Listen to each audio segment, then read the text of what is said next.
తీరుపై మంత్రుల కుతకుత. సో ఇక్కడ రేవంత్ ఫెయిల్, ఉల్టా మాపై బ్లాక్మెయిల్.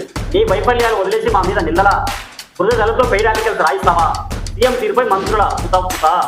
సరే, ఎవరు పెయిడ్ ఆర్టికల్ రాసిరు అని నేను పార్టీ పేరు చెప్పను, ఈ నాయకుల పేరు చెప్పను. కానీ ఒకటి అడుగుతా వాళ్ళను.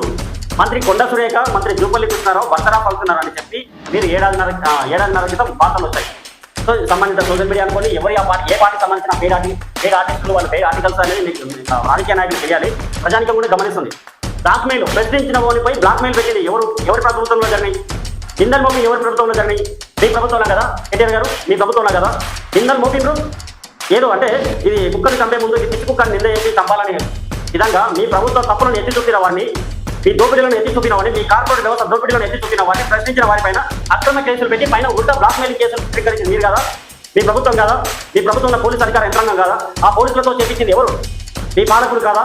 ఒకసారి మీరు ఆత్మవిమర్శ చేసుకోవాలి, గుండె మీద చేసుకొని ఆలోచించండి. ఈ రోజు రేవంత్ రెడ్డి గారి పైన కూడా బ్లాక్మెయిల్ అన్నారు. అప్పుడు రేవంత్ రెడ్డి గారు కూడా బ్లాక్మెయిల్ అన్నారు. ఎవరు ప్రశ్నించే ప్రతిపక్షాలు ఉన్న నాయకుల పైన బ్లాక్మెయిల్ అన్నారు. ఇప్పుడు మీరు బ్లాక్మెయిల్ అంటారు. మీకు ఇది ఊతపదం అయిపోయింది బ్లాక్మెయిల్ అనేది.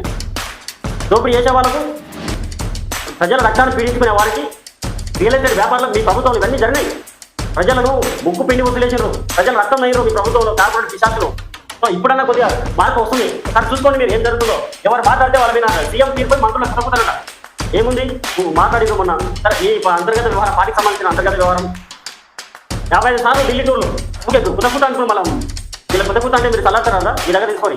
సరే మీరు ట్రై చేయండి. మరి రౌడీలో పాలన అయ్యి రాష్ట్రం రౌడీల నిజంగా ప్రజలను ఇబ్బందులకు గురి చేశారు. సామాన్య దొంగతనాలకు పాల్పడేవారు, దారిలో పాల్పడేవారిపై ప్రభుత్వం కూడా ఉత్పాదన మొక్కుతుంది. 50 సార్లు ఢిల్లీ టూర్లు వచ్చింది -3,000 కోట్లు. 15వ ఫైనాన్స్ నిధుల్లో తెలంగాణ వాటా 2%.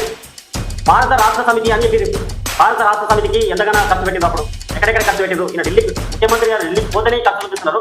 మీ ప్రభుత్వంలో భారత రాష్ట్ర సమితి కారు సర్కారు, ఢిల్లీ సర్కారు మనదే అని చెప్పి వెళ్తారు కదా, అప్పుడు ఎంత ఖర్చు పెట్టారు? ఏదైనా ఏ ప్రభుత్వాలైనా ప్రజలకు సంబంధించిన డబ్బులే ఖర్చు పెట్టాల్సి వస్తుంది. డబ్బుల నుంచి అయితే పైసలు ఖర్చు పెట్టరు.